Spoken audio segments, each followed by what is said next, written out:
guide, although this first presentation, and especially Joyce's last presentation, has a little more depth. So that kind of sets the stage.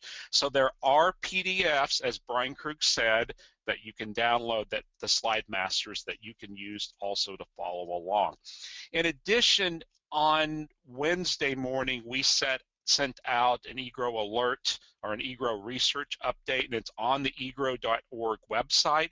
There are the PDFs of the PGR rate guides, the brand new one that just came out on greenhouse crops, and then last year's that Joyce Latimer did for perennial. So those resources are also there at the e-GRO.org website under the research tab. So let's get started. So want to thank you for joining us. So it's kind of hard to say good morning because last week when we did the webinar, we had some Europeans on it, which would have been for them good afternoon. So I'm going to talk about the goals and other benefits of PGRs. So when you look at PGRs and what's occurring, I want a term that we're looking at BMPs, best management practices. These are some of the other attributes that you get from using a PGR. So I want to go through the growth control and some of these other attributes that we're looking at. What we want to try to avoid is that stretch, that long stem occurring on those plants by managing that growth. That's the key of using a plant growth regulator, and it gives you that management. It's a management tool that you can use to improve crop quality. Otherwise, on some crops, you might want to use the chainsaw, but you have to do some structural effects. And there are structural chemicals that Joyce Latimer is going to talk about in one of the presentations today. But PGRs can replace some of that manual labor, that lost growth, and potential of that plant. And so that's what we're going to focus on. So PGRs are tools that make growing easier. And so by understanding how they work, we can control some of this excessive growth. And so I want to go over some background, some biochemical background that we're looking at with gibberellins. There's a pathway, a metabolic pathway in the plant. It's a chain of events which lead to the production of gibberellins. And this particular hormone stimulates cell elongation. So if we control that hormone, and in the case of these PGRs, we're controlling so there's not quite as much being produced. We're not totally shutting it off. And so by cutting it, decreasing it, we control some of that excessive stretch that occurs on those plants. And so when you look at some of these PGRs, we are inhibiting that production of gibberellin, so the plants therefore are smaller. That the cells that are coming off that growing tip, we're affecting how much they end up growing. And so to see that, this is my rendition artistically, and I'm not an artist, of a growing tip of cells. And so that new cell, as it's starting to expand, when you don't apply a PGR, it gets big. But with a PGR, you make it, or you keep it smaller. It does not expand as much. And so you can see this, and now this is a case where they were trying to overcome a problem, but they applied GA and it really didn't work on because the plants were stalled. But you can see by applying GA, you get that stretch. We're actually applying chemicals to control stretch overall, but you can see the effects that GA has on plant growth. So with cellular action that's going on, the expansion or that size of that cell varies, not the number of cells. So that there's still 3 cells stacked up in that stem versus shorter ones when you use a plant growth regulator. So we're not changing the genetic makeup, we're just changing the level of expansion of those cells, and so therefore the plants are smaller. So you can see that many times if you miss a few plants when you're applying a PGR, that without a PGR, the leaves are bigger, like you see there on the left, versus smaller, more compact leaves of the plant with the plant on the right, because that one had a PGR applied to it. So when we're looking specifically at chemicals that affect that GA pathway, there is a subset. Acimidol, which the original one was ARES, chloramiquat chloride, which cyclocel, Diminozide's B9, top floor's 4-pyrimidol. The original paclobutrazol was Bonsai, and Sumagic was the original uniconazole. And so those are the chemicals we're looking at that's there. And so when you look at those chemicals, and I also might want to point out that we didn't see the structural ones that were on that list. An Augeo, a Florel, a Configure was not on that list. They're not anti-GA PGRs. But on that list, these are the cell elongation inhibitors. And they are further subdivided into 3 groups. Group A, which is basically chlormequat. Group B, acimidol, 4-pyrimidol, paclo, uniconazole, and finally group C is dimizide, B9. So there's a reason why these are in 3 subgroups, and that goes down to this graphic here in the middle of the slide. These are different chemicals that are produced in the metabolic pathway of the cell. So one leads to the next, that's the green arrow, and then finally you get gibberellins at the bottom. So if we apply a PGR like acimidol, paclobutrazol, unicanazoles, or 4-pyrimidol, they all block that pathway at 3 key points altogether. That's why they're grouped together those 4 together as a group. And so when you block that, you decrease the amount of gibberellins that are produced, and therefore the plant's smaller. So you have less shoot growth. And so consequently, if you are looking then at chlormequat, that blocks the pathway further up. And when you look at dimidazide, it blocks the pathway further down. So there are 3 different points where these chemicals act, and that's why they're classified in 3 different subgroups. And so when you have this type of a setup, you can have that synergy effect. That's why we mix cyclocel with B9, because it hits the pathway at 2 places, 2 parts. 1 part plus 1 part gives you 3 parts of control, especially in the case of cyclocel and B9 when it comes to poinsettias. That's that synergy that we would like to see happening, and that's why it's occurring, because we're blocking that pathway at different points. So we're going to use this pathway on a few other examples as we're coming up. So we're not going to go away from it yet. So on that pathway, GA is the plant hormone that affects cell elongation. And by using these anti-GAs, we're blocking that pathway, we're limiting the amount of cell elongation that occurs. Now, each one varies slightly of where that blockage is, and because of that, we can have some synergy effects by using tank mixes for those plants. So now, I want to shift a little more into how PGRs work. So the main things that we're looking at for best management practices are growth control. Shorter plants, smaller diameter, but we got a lot of PGRs in that toolbox, the overall toolbox. We also have some that can make the plants taller. So we can stimulate the growth, like a fresco, a fascination application. We also can affect flowering. We also can influence the overall architecture. So there's a lot of different attributes that are there. And so you got a pretty darn full toolbox when you look at PGRs, especially in the United States, because we have a lot of them registered. There's a lot less that are registered in Europe, that there are fewer options available. So overall, like I said, growth control, from going from the plant on the left that's very big to one of the sizes, either the middle or the one on the right. Depending on what type of market you have, you want to control that growth, get a better quality plant that's easier to manage for you in the greenhouse and also for the consumer. And so, of course, that happens because we're blocking that pathway with these various chemicals, and we get that growth control. And we covered that in just the last few minutes. Other attributes that aren't GA pathway oriented but configure, you can increase the number of flower buds on those phylloclades. So 100 part per million configure on the right, there's about 5 or 6 buds there compared to 2 with the one on the left. So improving plant flowering capacity. You can also increase the number of chicks or offsets. And so here with 400 part per million, on green will, we had about a 4x increase in the number of chicks. It fills the pot out better. It's a better looking product for sale. And if you're a propagator, you have more chicks or pups to take off and use for your next line of propagation. So again, you can affect the overall plant attributes by using some of these PGRs. Some of the other added benefits we look at is a greener color and also disease fighting capacity.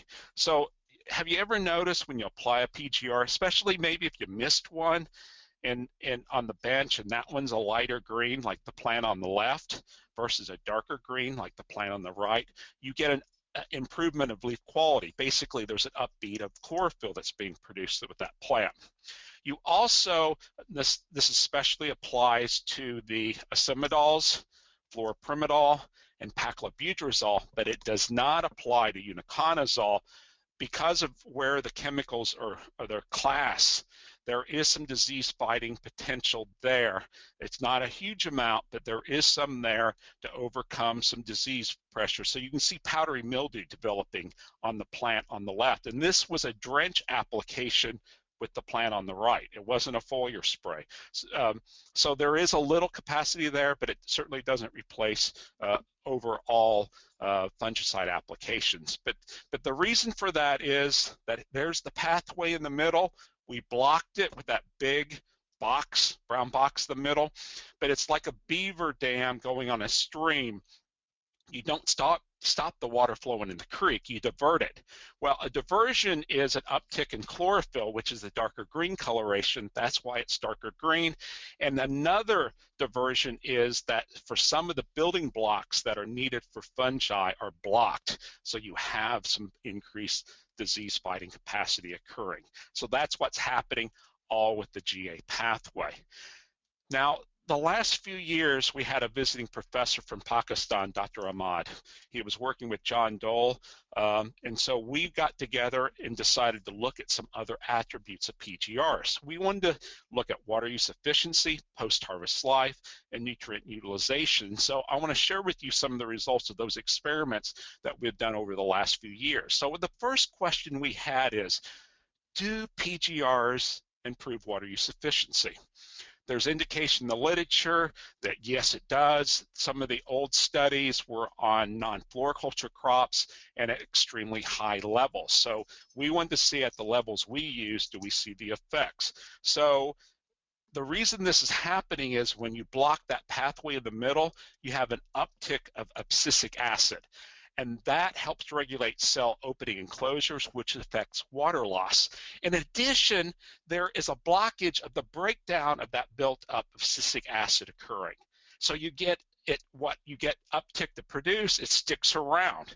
And so we see that effect occurring by applying a PGR. In the case here, we're looking at total water uptake in liters for paclobutrazol drenched zinnias of 0, 0.51 or 2 milligrams AI. Now about 0.5 was the optimal rate.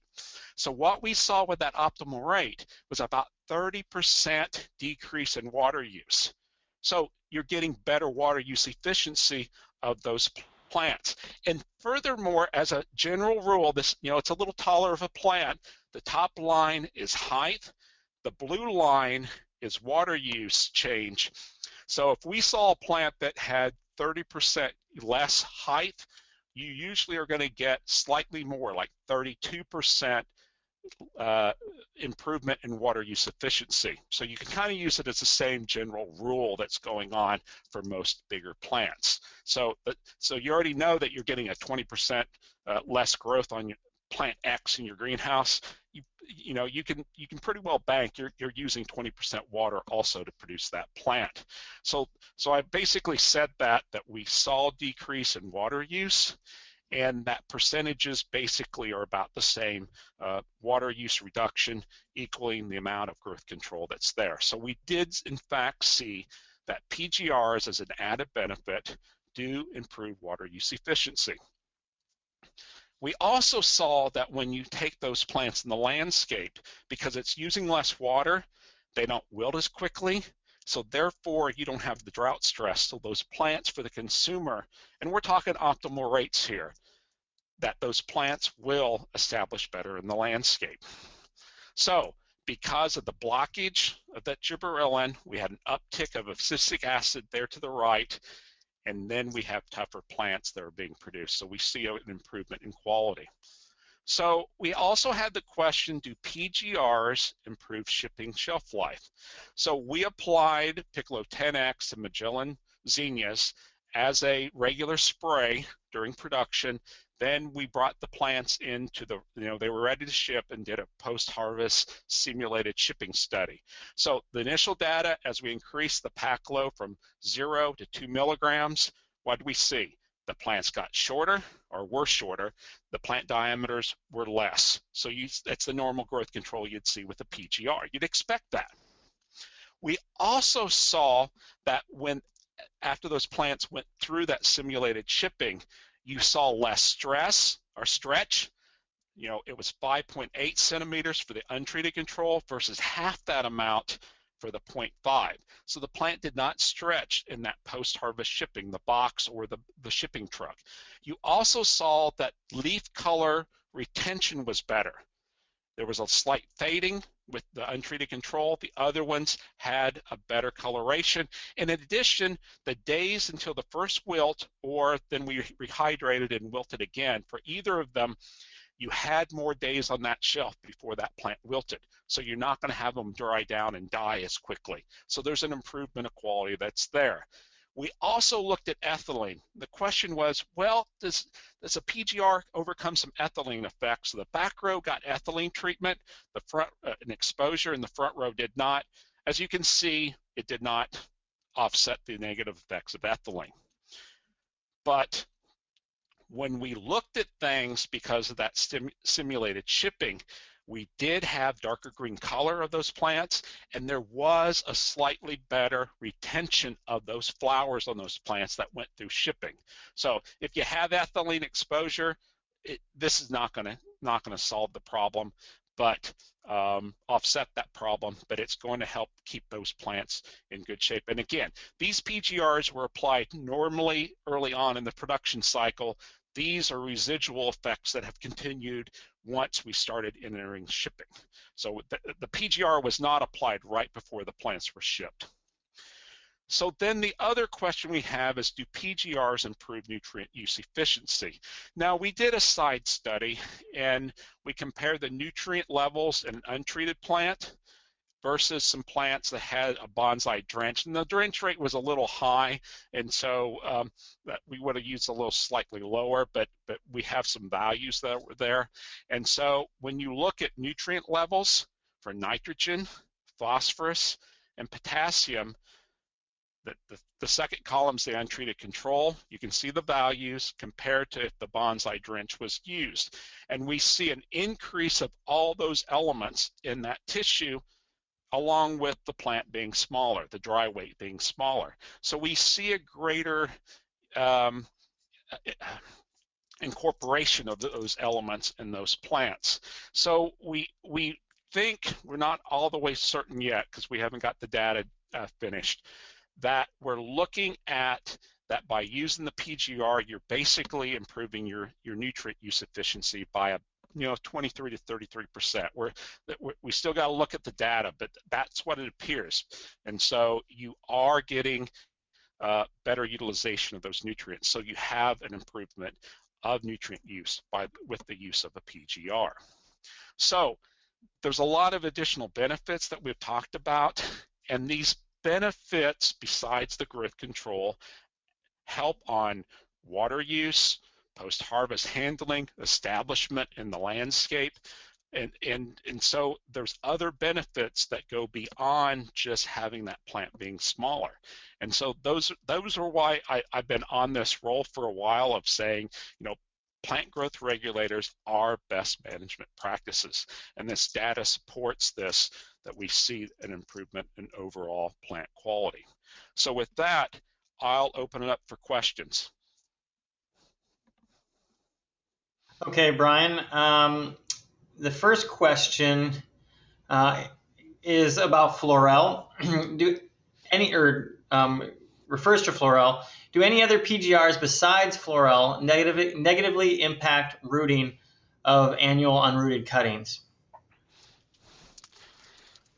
There is an indication that the BAs can also have some negative impact on rooting.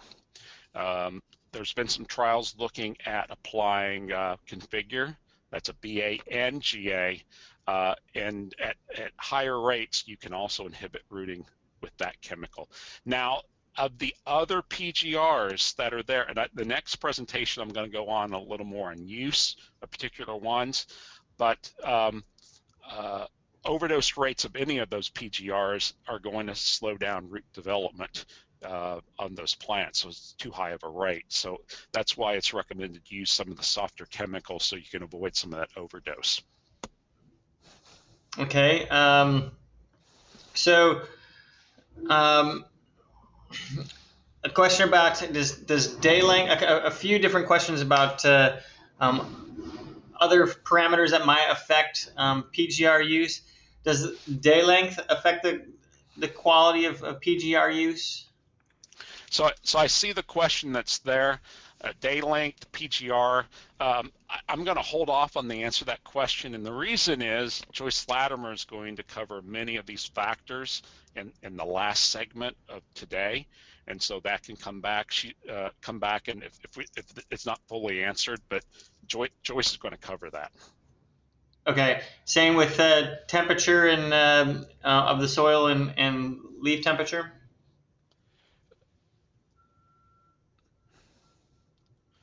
I'm trying. She's going to talk about soil pH, or pH of the soil and pH of the solution. I would think, when we see the effects of on some of the bulb pre-plant soak work that Brian Krug actually did for one of his degrees, we saw that as temperature decreased, you saw less intake into a bulb. And I think, if you have less plant uptake or exposure, you're going to see some less effects occurring with that PGR, but it's probably going to be offset because cooler temperatures, lower light, you're going to have less plant growth anyway. So the key on some applications, some of these PGRs is if it's the more potent ones like a Bonsai or a Sumagic or Fluoropyrimidol, you want to get that plant getting up to basically the side of the pot and then make your application. Whereas the softer ones, because there's less residual effects and carryover with that chemical, you got to start earlier and control growth with multiple applications over time. Okay, is there any other last minute questions that somebody would like to type in? That's all the questions that have come through so far.